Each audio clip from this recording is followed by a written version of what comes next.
Hablas de Pepe en tiempo presente. Y sí, porque está presente. Sostengo que la única política social de fondo es el trabajo. Tenés el trabajo, se te organiza la vida. Perdés el trabajo, se te desorganiza. Y me dice, me parece que acá no vamos a quedar. ¿Y había algún rancho, había una casa, había algo? Había las dos casas que están hasta el día de hoy. Vivía como predicaba. Eso fue lo que le llamó la atención al mundo. ¿Qué faceta de él crees que el mundo nunca llegó a ver de Pepe? Pepe era un hombre muy transparente. Fue presidente de la República y se quedó viviendo allí donde había estado siempre. Y sabía expresarse para que lo entendiera un peón de campo, pero también el estanciero. Exacto. ¿Qué es lo que más te hacía sonreír de él? Cuando vos estás preso, te tenés que agarrar de cosas para sobrevivir. La ventaja de tener una causa, es decir, saber vos estás preso por una razón de lucha, es una cosa fuerte. Y eso fue un honor para el barrio. Nunca pensó el barrio que pudiera haber un presidente que viviera ahí. Pepe solía decir que la peor pobreza es no tener tiempo. ¿Crees que él murió sintiendo que había usado bien su tiempo? El tema de primera dama y todo eso es todo un invento de algunos que se han inventado ese cuento. Pobre es el que no tiene comunidad, y a mí me sobra la comunidad. Y Pepe no llegó a ver lo de Bad Bunny, pero yo me hice hincha ahora de Bad Bunny. Pero un programa no es una lista de supermercados en donde vos decís, voy a hacer 5 carreteras y tildás, como si comprara medio kilo de ravioles, lo que sea, no. Si te vas a convivir con alguien, si te enamoraste, zambullite con las 2 manos y los 2 pies, al mango, que te quiten lo bailado. A mí, yo digo eso, ¿qué? Lo que vale la pena, te lo quita nadie. Bienvenidos a una nueva edición de La Tapadita, nuestro canal de YouTube. Hoy vamos a continuar el ciclo de entrevistas que comenzamos hace pocos días y es un placer recibir a nosotros a Lucía Topolanqui. Bienvenida, Lucía. Bueno, muchas gracias. Y es evidente y obvio que tenemos que hablar de Pepe. ¿Cómo es el día a día de Lucía en la chacra sin él? ¿Qué es lo que más extrañás de esos momentos más simples? Todo. Nosotros desde los años 70 estábamos juntos. Es verdad que estuvo el lapso de la cárcel, pero igual, siempre jugamos de taquito, como digo yo. Entonces es muy fuerte, la presencia de Pepe en casa es muy fuerte, en la chacra. ¿Cómo decirte? Esa chacra se hizo toda con un trabajo de cero. Nosotros llegamos, cuando salimos de la cárcel, Pepe estando preso había pensado en la única carta que recibí en esos años, hablaba de un proyecto y después lo tiene escrito por ahí en los cuadernos que algunos pudimos rescatar, de que quería armar una chacra con un proyecto de vida y todavía incluso siempre se llamó Puebla. La chacra nunca le habíamos puesto el nombre, pero ahora en el portón se lo pusimos. ¿Le pusiste el nombre en el portón? Sí, siempre se llamó así, pero lo que pasa es que por H, B o Z en esos detalles los habíamos dejado pasar. Y entonces él pensó un montón de cosas. Entonces cuando nosotros salimos, lo primero que uno piensa es, no solo cuando sale de una cárcel, ya sea ese en qué voy a trabajar, porque el trabajo es lo único que te organiza la vida. Por eso yo sostengo que la única política social de fondo es el trabajo. Tenés el trabajo, se te organiza la vida. Perdés el trabajo, se te desorganiza. Y todo lo demás son políticas de apoyo. La gente a veces no se da cuenta de la importancia de esto. Y nosotros provisoriamente empezamos a trabajar. Pepe plantando flores porque era lo que sabía hacer en un fondo grande que era de la casa de la madre, y nosotros habíamos alquilado una casita ahí en Paso de la Arena y yo en la cantina de arquitectura, porque yo había sido alumna y los muchachos del centro de estudiantes me ofrecieron, porque para gestionar la cantina con otros expresos, Y bueno, me puse de bolichera y con eso vivíamos. Pero la idea era conseguir una chacra. Entonces salíamos en bicicleta a buscar con el diario algo que pudiéramos comprar. Y tratábamos de vivir lo más gasoleramente posible para ahorrar unos pesitos. Pero cuando vos trabajás en una cantina, es increíble la comida que tira la gente. Entonces yo vivía de tupper va, tupper viene, vamos a decirlo así, ¿no? Y, por ejemplo, el pan viejo que sobraba en la cantina, se lo traía para una vecina que tenía gallina y me daba huevos. Ajá. Hacía trueque. Así te iba a decir, ya de la época del trueque. ¿Sí? Bueno, lo cierto es que un día salimos en bicicleta y bajamos por ese camino, estuvimos mirando ahí y me dice, Pepe, me parece que acá nos vamos a quedar. ¿Y había algún rancho, había una casa, había algo? Había las dos casas que están hasta el día de hoy, mucho más primitivo, el galpón, una cosa más primitiva, pero lo importante era ver cómo se podía comprar, porque aparentemente, por lo que decía el aviso del diario, aceptaban cuotas.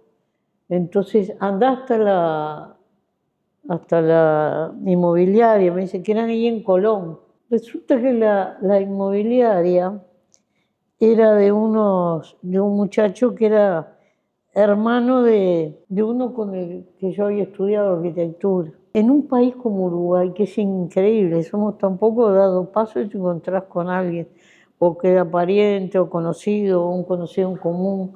La gente no se da cuenta de esto. Nosotros teníamos unos pesos ya ahorrados a esa altura. Eso era como por noviembre del 85, habíamos salido el 14 de marzo. Hicimos la oferta. Y cuando vuelvo, el tipo había cambiado y en realidad, porque el tipo él era un chacarero que tenía un campo en Punta Espinillo, que es un lugar mejor, porque no caen heladas, porque ahí está el Santa Lucía y el Plata, y hay mucha humedad, hay un microclima. Entonces quería vender esa chacra y comprar un predio al lado y agrandar lo que tenía, o comprar un camión para el mercado, una de dos, si no le vendían la de al lado. Y bueno, cambió el precio, había aumentado, y bueno, y empezamos a conversar, y me dice, Pepe, ponele los chanchos sobre la mesa a eso no se resiste nadie, y bueno, y tal. Hicimos esa entrega que era todo lo que teníamos de plata y 3 cuotas, que fueron un sacrificio brutal. Y nos quedamos con un poquito así de presto para sobrevivir los primeros meses que los tuvimos que poner, porque ninguno de los dos nos acordamos que había una comisión para la inmobiliaria. Claro, para la famosa comisión de la Claro, inmobiliaria. después de 12 años de estar encerrado, ¿qué te vas a acordar de la comisión? Lo cierto es que llegamos a ese lugar 0 kilómetros. Mirá, bueno, y lo Pero contó. el italiano que estaba ahí, que se fue, había nos recogió una cosecha de zapallitos y de zanahoria, razón por la cual conozco todas las recetas habidas por haber con zapallitos O sea que y zanahoria que puedan. Y empezamos a trabajar y de ahí salió la famosa chacra del Pepe.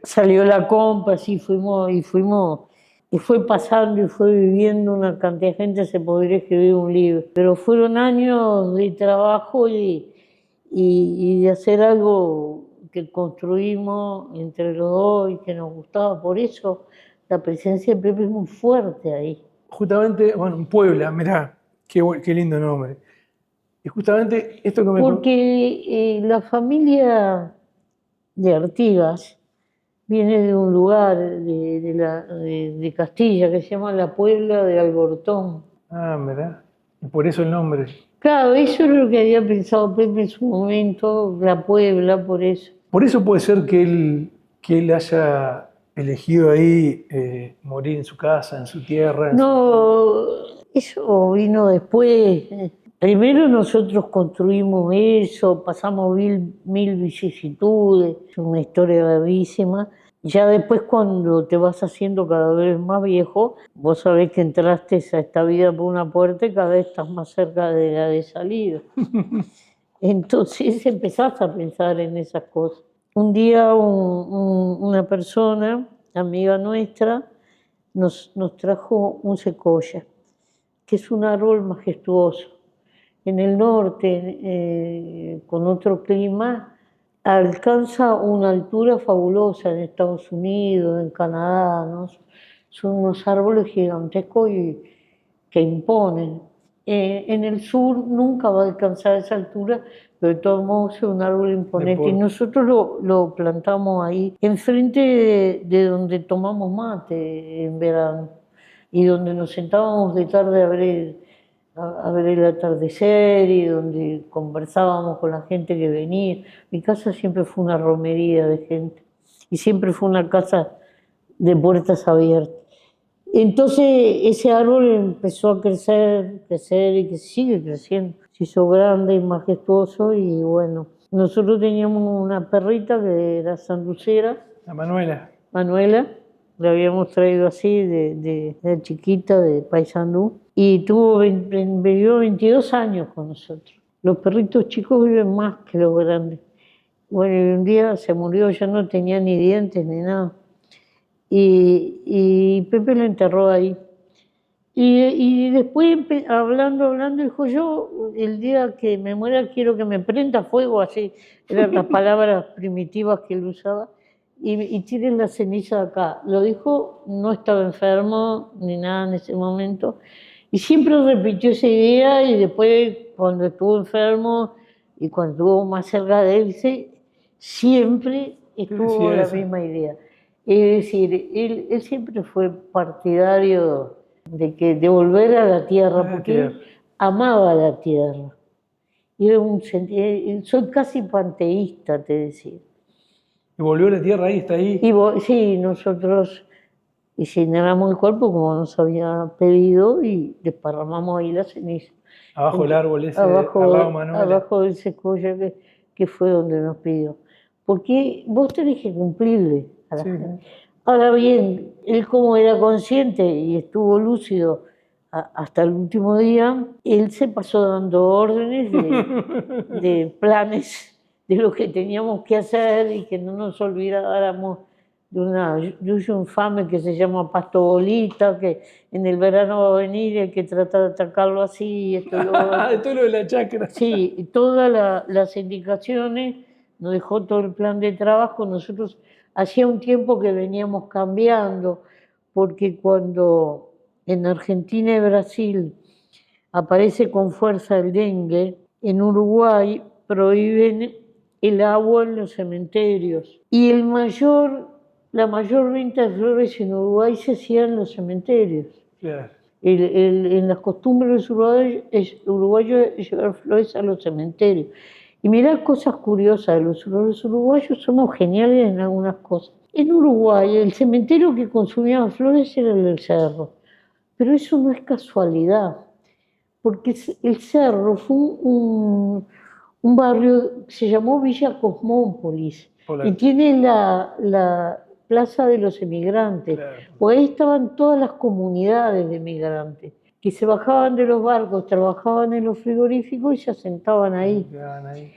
¿Y qué pasaba? Las primeras generaciones, después cuando morían sus hijos, cuidaban, porque emigrar en esa época era realmente cortar amarras. No sabías, no ibas a volver más, no sabías a veces ni qué pasaba. Ahí había 1000 lenguas. Entonces era una forma de conectar con ese antepasado. Entonces había gente que le llevaba flores todas las semanas a los muertos.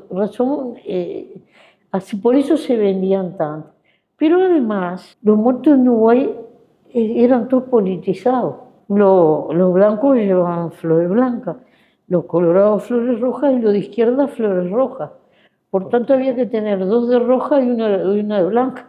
Entre partidos más o menos. Ya era más o menos como la política. La proporción. Y no le fueras a ofrecer, porque yo al final conocía a todos los familiares que iban. Sí, a todos los Porque nosotros vendíamos en Perú y Gibraltar, en esa esquina poníamos el puesto. No le fueras a ofrecer del otro Una color, flor colorado no blanco. te la llevaba. Y tenías clientes a las que les guardabas, y así como para Yemayá tenías que tener azules, y bueno, después estaba el Día de la Madre, o la fecha, tenías todo. El día que nosotros vendimos más flores, que yo creo que hasta fue increíble, porque vendimos hasta yuyo, 4 veces fue a buscar flores, a la quinta fue y vino con el carro Pepe, fue cuando se murió Dulio, que vivía ahí cerquita. Claro. Y fueron miles de personas al cementerio de Cerrillo. Y al final eran casi que yuyos adornados con alguna florcita y la gente se los llevaba porque no quería ir con una flor para Dulio. O sea que el día que me recordás de mayor venta de flores de la historia. Y fue el día de la muerte. Varela. Y después pasaban cosas, algunas cosas increíbles, ¿no? Un día termina el día de la flor, es una cosa perecedera. Y vos lo que no es como vender una banana, Claro. Que vos vendés un sabor, un alimento. Vos vendés una cosa de adorno, una cosa ornamental. Entonces no podés especular mucho, ¿viste? Con un crisantemo, no podés especular. Entonces había terminado el Día de la Madre, a nosotros nos había quedado un cantero entero de crisantemos amarillos. El domingo siguiente decidimos cortarlo y salir a rematarlo, por lo menos recuperar el costo, claro. Entonces cortamos todo, metimos en el Fusca y allá salimos. Y paramos ahí en una florería en el centro y me dice, Pepe, bajate con un ramo de muestra a ver si vendemos algo y el precio que te diga el florista y chao, y nos liquidamos. Voy entrando a la florería y me grita el tipo me salvaste, me dice. Se murió Damián y precisaba amarillo. Bájame todo. Le bajé todo. Menos mal, menos mal.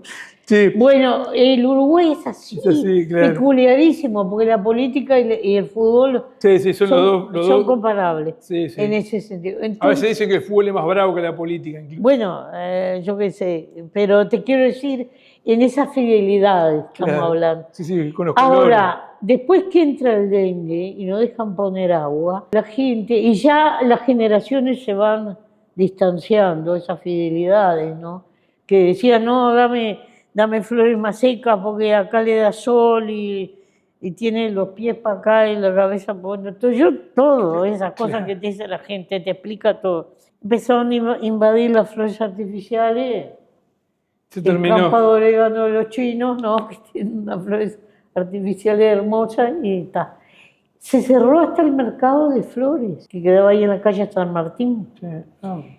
Había 420 y pico de productores de flores, ahora se quedan 6, es mucho. Entonces hay florerías y se venden flores, muchas son importadas de Colombia, de Ecuador, que son los grandes productores. Nosotros guardamos un puñado que le llamamos la nostalgia porque a nosotros nos pagamos la quinta, compramos los tractores.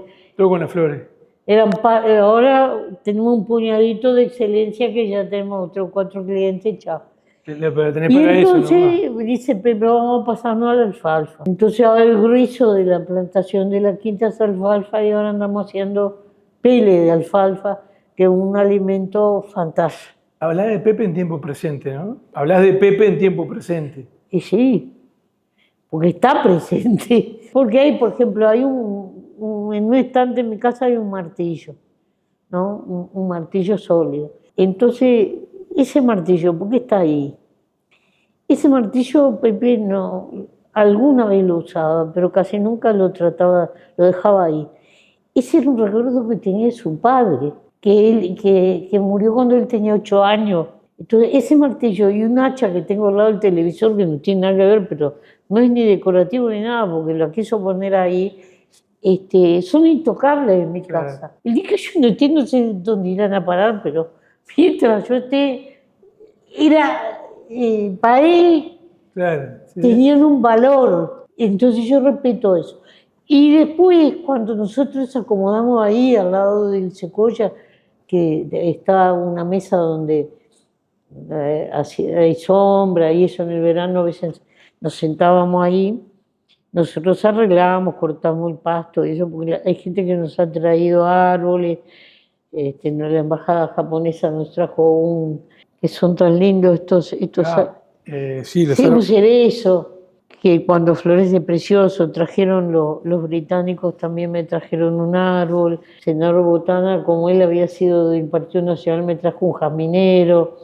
Hemos plantado árboles que ha traído la gente. Y nosotros cortamos el pasto para que esté, porque hay mucha gente que viene, como no hay una tumba, no hay un lugar, viene y mira. Va mucha gente. Sí, viene gente y en el verano que venían turistas, no sé. Y nosotros dejamos pasar porque la gente tiene derecho a expresarse. Y nosotros siempre decimos esto. Si tuviera Pepe nos diría, no pierdan el tiempo, la boludez de cortar el pasto. Pero igual se lo cortamos. Igual para que esté lindo ahí donde Sí. está Pepe. Esta entrevista con Lucía está auspiciada por Suzuki. Buscar un auto nuevo abre muchas opciones, hasta que uno las cierra todas. Cierra por atrás, cierra por adelante, cierra por dentro, cierra por fuera, cierra en el centro y cierra bien lejos. Nuevo Suzuki Desire GLX Hybrid. Cierra por todos lados. Suzuki te entiende.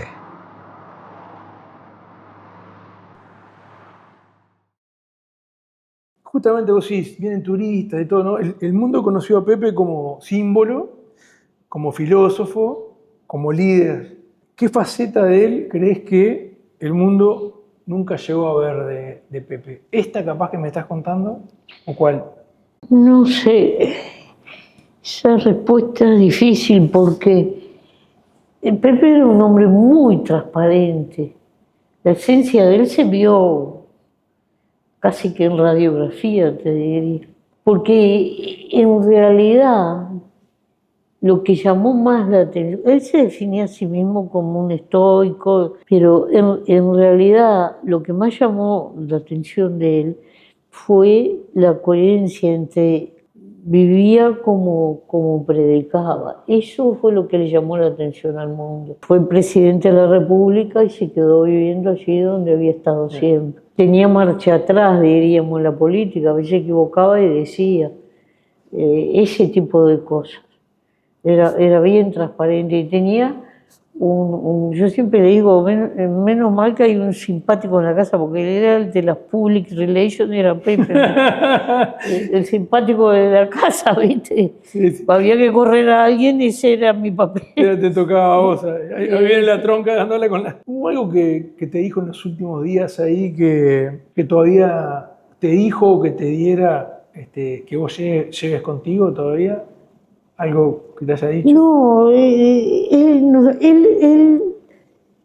mientras pudo trabajar, aunque sea se subía media hora en el tratado, él se fue subiendo. Después hubo un momento que él ya no le dio la fuerza, que nosotros le compramos una silla eléctrica y él andaba por la chacra dando orden, porque él siempre...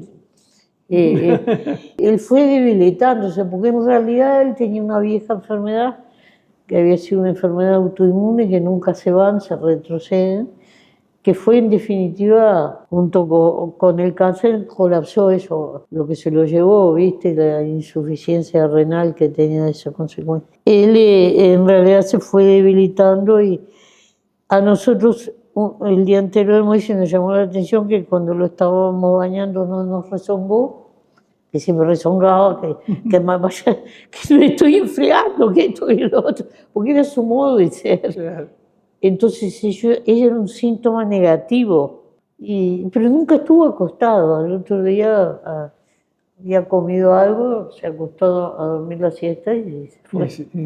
Es decir, porque él lo que nos había pedido era que no lo invadiera más, porque ya no había cura lo que tenía, y no pasar, no tener dolor y estar en casa. Y está, le cumplimos. Vos recién dijiste una cosa de él que tenía mucho humor, ¿no? Mucha irreverencia, humor. Sí. ¿Qué es lo que más te hacía sonreír de él? No, es que Pepe tenía salidas de chisposas, diríamos, ¿no? Era pícaro en la salida, ¿no? Yo recuerdo en la época de la dictadura, cuando vino la Cruz Roja a visitar los penales, a los que eran rehenes los visitó. Y después vino a visitar esa misma delegación el penal de Punta Riela y yo le pregunté al médico que los había visto cómo estaba Pepe. Y me dijo, es como un hombre de bar, me dice el tipo. ¿Como un hombre de? De bar, De bar. Sí, de un mostrador. Y me pareció genial la definición, porque era tal cual. Se ve que lo había captado. Claro. Entonces esa salida rápida, la respuesta... Sí. Yo recuerdo cuando él empezó a ir al Parlamento, que hubo un periodista conocido que hizo este comentario. Pepe tuvo la virtud de colarse en los medios. Claro. Porque no es que a los medios después les servía, porque les daba ranking. Claro, le rendía muchísimo. Esto fue de vuelta, ranking de gente que lo ve.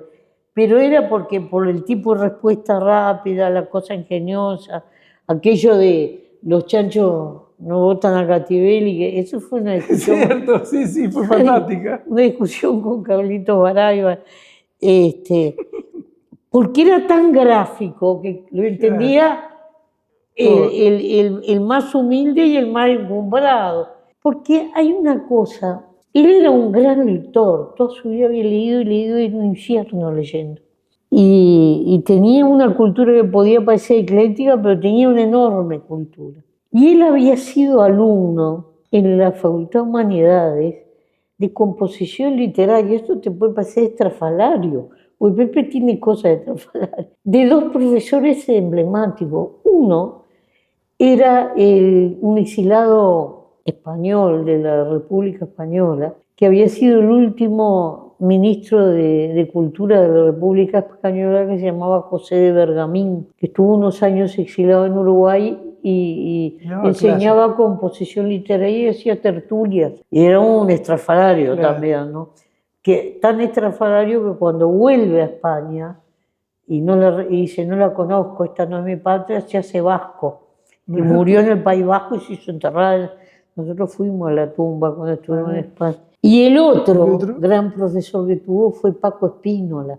Era un tipo notable. Yo creo que las anécdotas con Paco, bueno, una cosa fue de serie. Entonces, él sabía decir y conocía el valor de los silencios en la palabra. Por eso él tenía el don de la comunicación.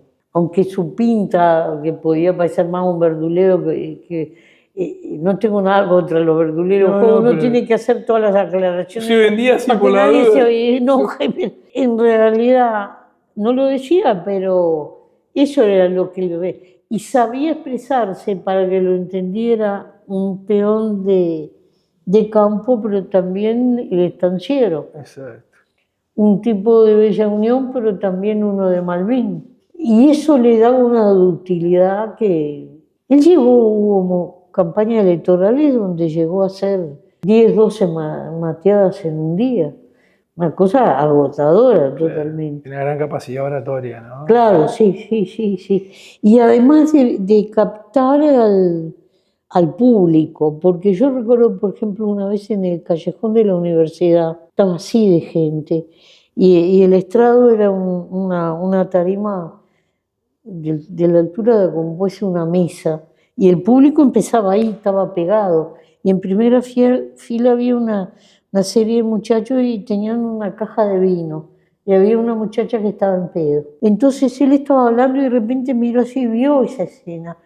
Entonces se sentó en la tarima, él se empezó a hablar así, como si te estoy hablando yo a vos, y le dijo, ustedes tienen que cuidar si vinieron con esta amiga, no la dejen sola. ¿Cómo? Entonces los locos bajaron las cajas. Y ahora la tienen que acompañar a la casa y tienen que pensar bien que cada cosa tiene su lugar. Los rezongó. Le dio un bruto rezongo. Y los chilenos aguantaban el molde, después terminó la actividad y se fueron. Al otro día vino la madre y le digo, ¿cómo hizo para convencerlo? Agradecidísima la madre de la botija. La botija, claro. ¿Qué pasa? Él en ese momento, por arriba de todo el público, Veía las situaciones particulares. Eso porque le importaba mucho a la gente joven. Nadie le habla a los jóvenes y acá está habiendo crisis de abuelos, decir. Vos mencionaste recién algo de la Cruz Roja, ¿no? Vos preguntaste cómo estaba Pepe, cómo lo vieron. Claro, pues ustedes se conocieron en la lucha clandestina y después, ¿no? Caímos presos. Cayeron presos y tuvieron años presos durante la dictadura. Bueno, ¿y cómo forjaron esa experiencia extrema de vínculo de pareja, ¿no? Estando en esa situación? Nada, cuando vos estás preso, te tenés que agarrar de cosas para sobrevivir. La ventaja de tener una causa, es decir, saber, vos estás preso por una razón de lucha, es una cosa fuerte para agarrarte, y también las relaciones humanas, familiares y de amistad. Capaz que volás un poco en la imaginación, pero te sirve. Pero, por ejemplo, ese médico de la Cruz Roja para vos fue una señal de que Pepe estaba bien dentro de todo, o sea... No, él tuvo momentos muy difíciles, pero pudo salir, ¿viste? ¿Pero te enteraste después o te enterabas? ¿Cómo te enteraste? No, nada, no había información de los rehenes. Claro, era imposible. Claro. Era muy difícil. Lo cierto es que esos organismos o los embajadores, que a veces visitaban los penales más, era bueno porque eran formas de salir hacia... La presidencia de Jimmy Carter, que no lo reeligieron en Estados Unidos, porque les entregó el canal a los panameños, hizo una cantidad, entre otras cosas, les complicó la vida a todas las dictaduras del Cono Sur. Entonces empezaron cosas muy sutiles. Yo por suerte en vida todavía no había muerto Jimmy Carter, con una mujer de la Fundación Carter que vino al Uruguay le pude mandar decir esto que te voy a decir, el agradecimiento, porque se notó que había algo sutil. Una cosa era tener el respaldo del norte para los militares y otra cosa era que eso empezara a desdibujarse. Esto no es contra también otra cantidad de factores, ¿no? No, obviamente. Es uno más, pero es importante. Cuando después Pepe, pasa el tiempo, obviamente, asume la presidencia de la República, vos eras vicepresidenta del Senado, después fuiste senadora. ¿Cómo manejaban esa relación, ¿no? de peso de gobernar juntos sin que afectara a la pareja, ¿no? O sea... Primero te voy a contar otra cosa. Cuando nosotros llegamos a esa chácara que estoy hasta el día de hoy, recién salido de la cárcel, en ese barrio ganaban los partidos tradicionales, ahora gana el Frente. Nosotros éramos sapos de otro pozo. Y Pepe iba al boliche, hay uno solo, y le querían sacar el tema de política y él hablaba de agricultura, porque Pepe siempre fue un tipo astuto de eso. Claro. Entonces, él se fue ganando, era un boliche casi que masculino, porque era un boliche de un barrio chacarero. Se fue ganando como la amistad porque nos vieron trabajar, porque para un chacarero verte trabajar es una cosa muy importante. Ahora bien, cuando sale diputado dijeron, ahora se va, porque en este barrio ¿qué va a haber un diputado? Nunca hubo en la vida. Se quedó.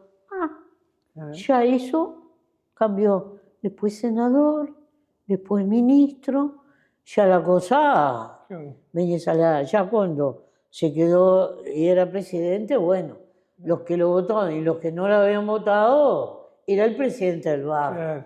¿Entendés? No hubo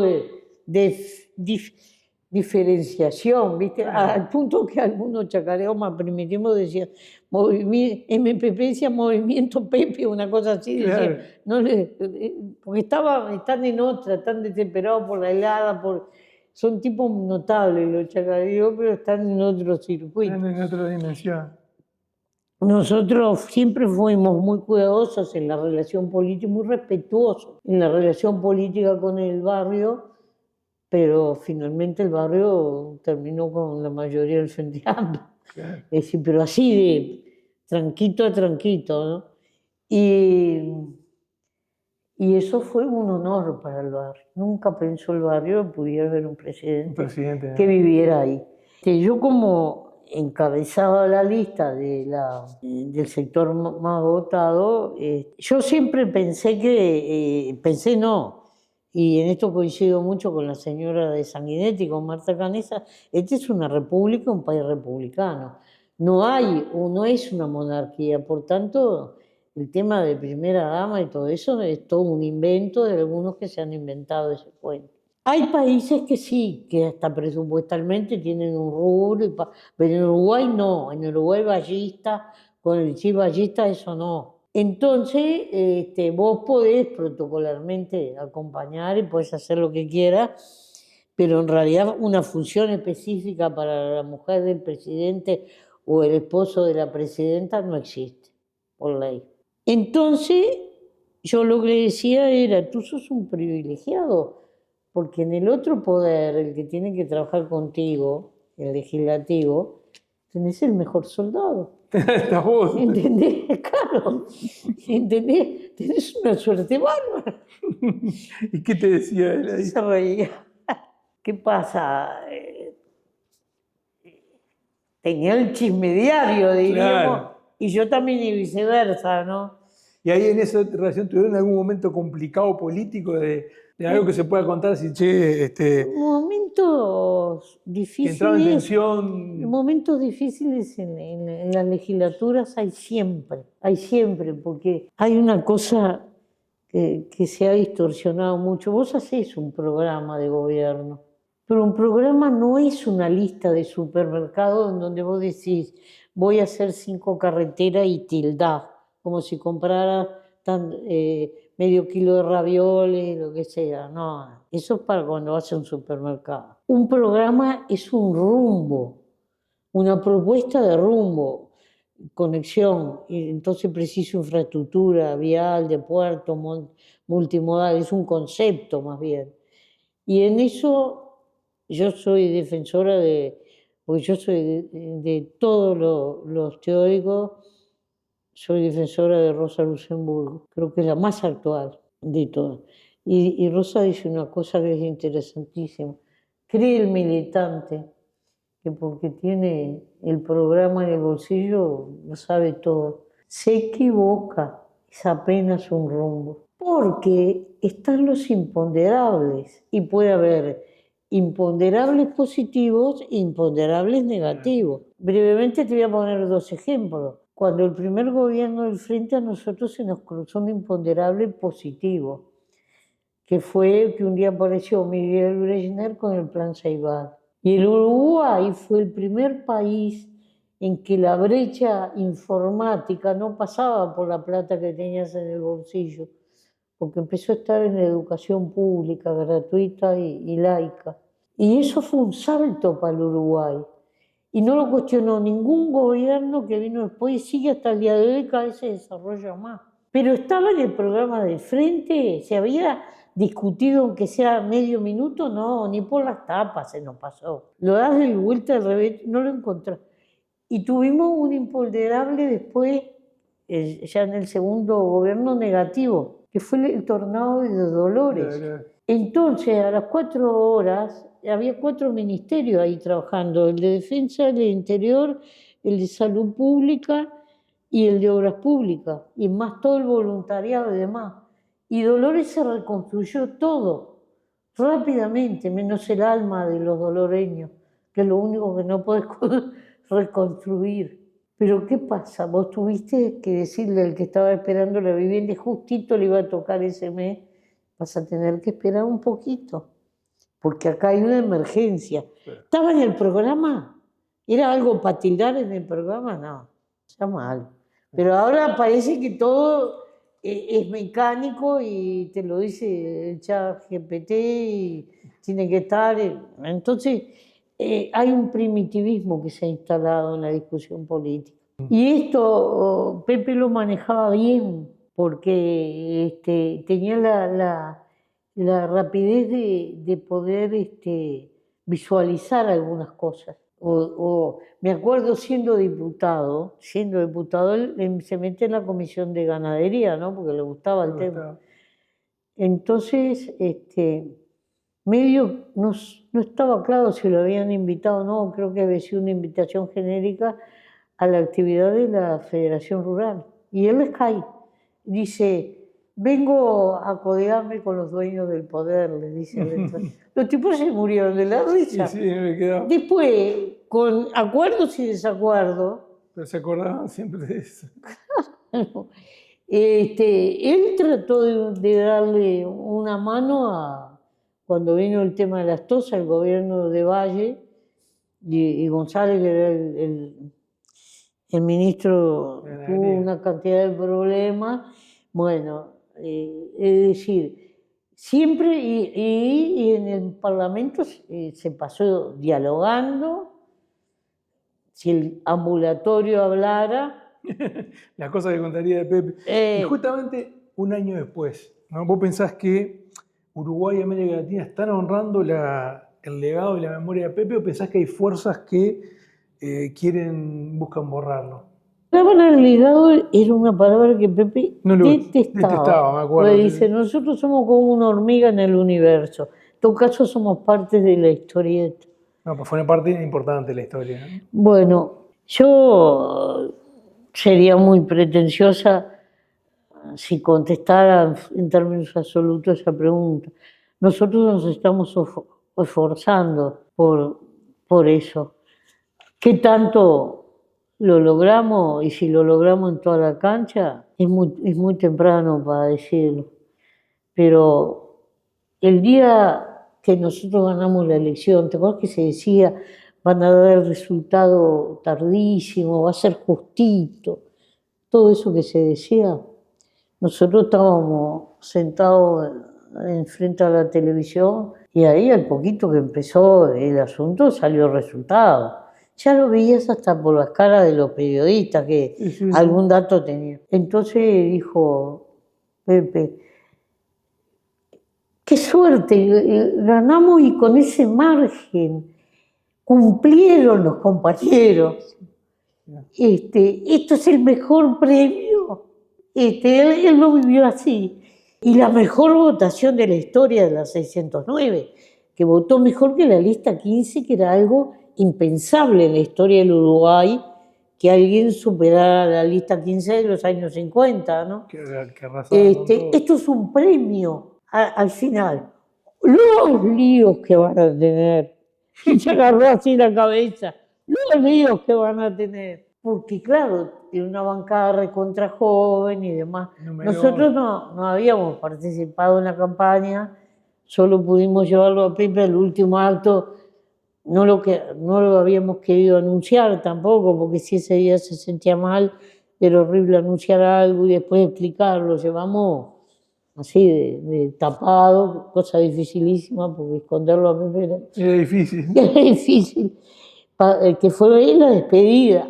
Así que él pudo vivir todo eso, lo vio asumir a Yamandu y, por ejemplo, a mí me han preguntado qué pensaría Pepe de esto, de lo otro, cosas que pasan así, pero el 3 de enero, cuando Estados Unidos secuestra al presidente de otro país, eso era impensable. Así que yo no voy a especular lo que hubiera dicho Pepe. Claro. Yo no puedo decir nada, porque parecería que hasta el eje del mundo ha cambiado en algunas cosas. Bueno, justo el otro día con Caetano hablábamos de eso, de que están en riesgo las democracias liberales como las conocemos, claro. Y hay un gran avance de los gobiernos de ultraderecha, pero ya sin base programática. Mirá, es aquello del mono que se rascaba la cabeza y decía, ahora que me había aprendido toda la respuesta, me cambiaron la pregunta. Y entonces, como la gente tiende a la certeza, se quiere aferrar a la certeza. Y lo que menos hay en el mundo en este momento es certeza.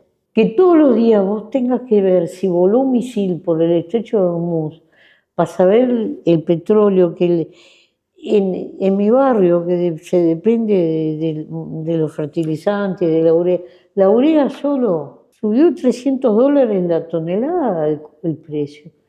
Es una cosa de uso cotidiano en un barrio de horticultura.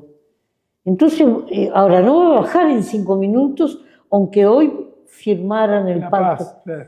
Porque hay que reconstruir la infraestructura, esto y lo otro, porque capaz que las aseguradoras dicen, no, un tiempo más así, entonces me resarzo, y pagan esto y lo otro, y al final vas a tener unos meses así de rezago, y no sé si volverá para atrás el precio. El precio, sí, es difícil. Sí.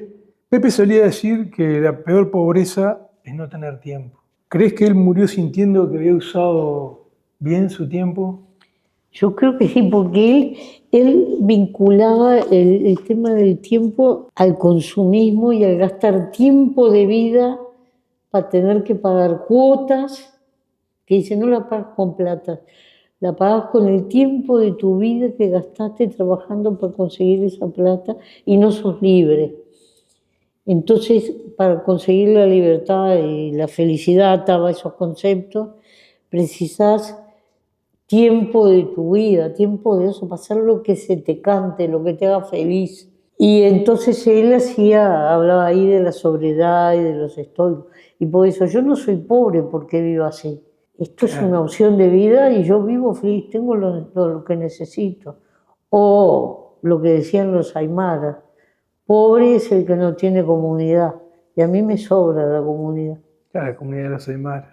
Y entonces, y eso se vio porque si bien nosotros sabíamos lo que la gente lo quería, ese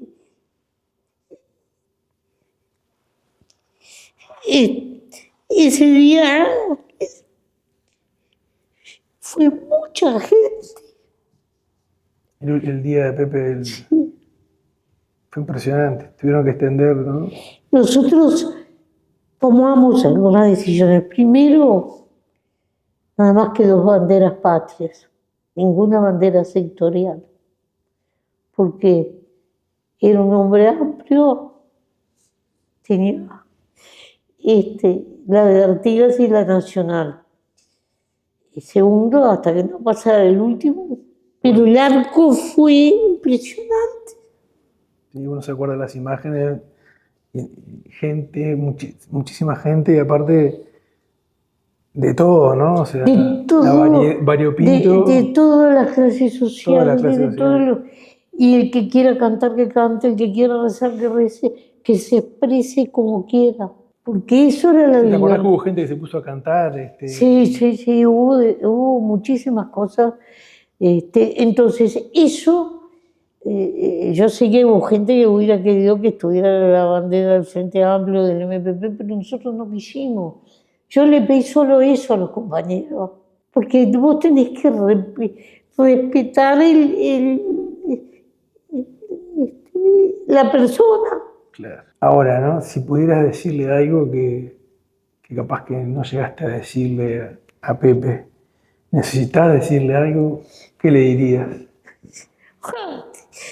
Hablamos tanto que Me imagino, la verdad abajo de ese que... árbol. Porque nosotros estábamos siempre hablando, vamos a decir, en mi casa, pero no siempre de política, porque la gente también se hace un esquema a veces en la cabeza.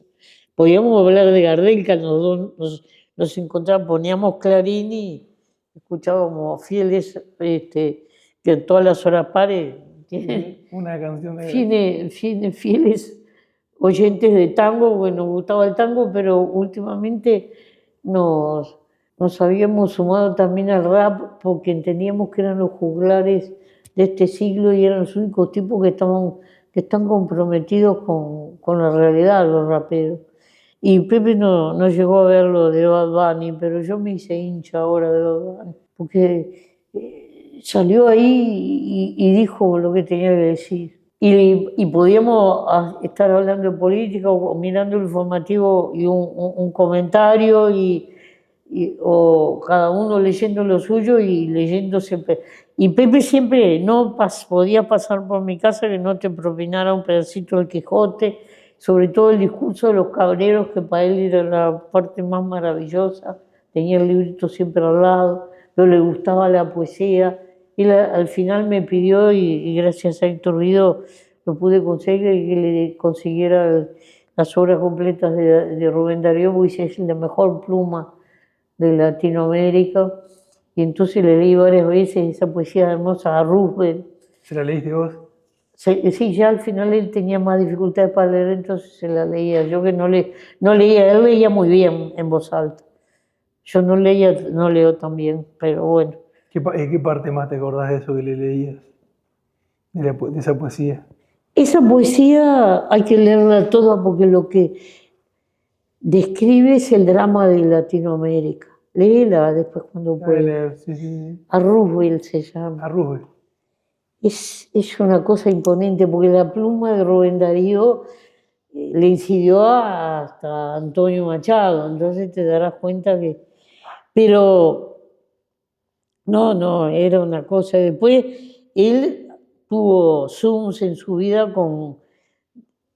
Él tuvo un Zoom con Yuval Harari y él siempre contaba esa conversación que él tuvo porque hablaron de filosofía, estaban en otro, ¿entendés? Entonces era todo ese mundo se desarrollaba en esos pocos metros cuadrados que tiene mi casa. Pero nosotros no precisábamos más porque éramos dos, limpiamos un periquete, no precisábamos a nadie, ¿entendés? Yo cocino bien y ta. Y Pepe, como tiene alma de gordo, disfrutaba de la comida.